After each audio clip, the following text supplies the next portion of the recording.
आज हम इस प्रोजेक्ट के माध्यम से सीखने का प्रयास करेंगे। आप सभी लोग तैयार हो? तो देखिए, ये जल चक्र आपका 4 प्रक्रियाओं से होकर के गुजरता है। कितनी प्रक्रियाओं से होकर के? 4 प्रक्रियाओं से।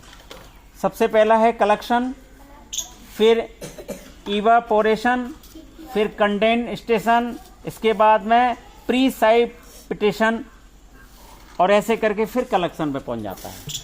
तो सबसे पहले शुरुआत हम कलेक्शन से करते हैं। कलेक्शन का मतलब होता है संग्रह। संग्रह का मतलब है जहां पर पानी स्टोर रहता है। और पानी स्टोर कहाँ कहाँ रहता है?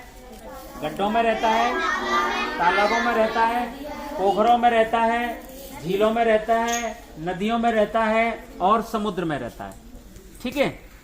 तो उसके बाद में उसमें से सूर्य की गर्मी से पहले ये कलेक्शन हुआ, संग्रह हुआ, फिर उसके बाद में सूर्य की रोशनी से गर्मी पाकर ये पानी वाष्पित होता है।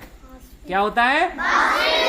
वाष्पित मतलब पानी को जब जैसे गर्म करते हैं तो भाप बन के ऊपर उड़ता है, तो ऐसे ही ये गर्मी से, सूर्य की गर्मी से ये पानी आपका संग्रह से यानी कि कलेक्शन स्टोर से वाष्पित होकर के जो ऊपर जाता है, हवा में उड़ता है।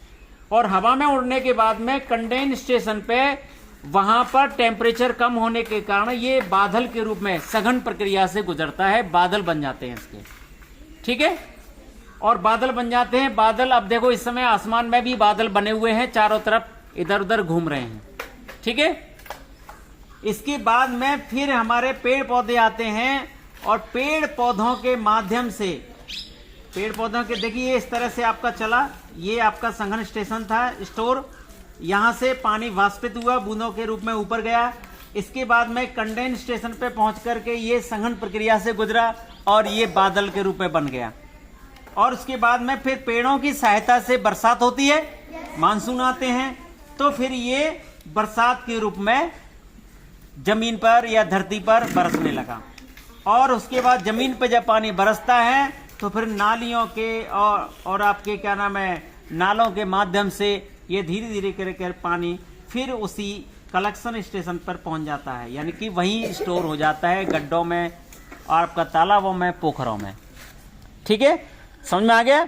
और उसके बाद में फिर वही साइकिल शुरू हो जाता है, फिर इसी तरह से ये प्रक्रिया ये निरंतर चलती रहती है बेटा। ये निरंतर आपकी प्रक्रिया है जो चलती रहती है। ये देखो बूंदें आ गई, ये बरसात हो रही है, फिर इसकी बरसात हो गई, और यही निरंतर साइकिल चलती रहती है वाटर की। इसी को कहते हैं, क्या बोलते हैं? वाटर साइकिल इंग्लिश में बोलते हैं और हिंदी में बोलते हैं आपका जल चक्र।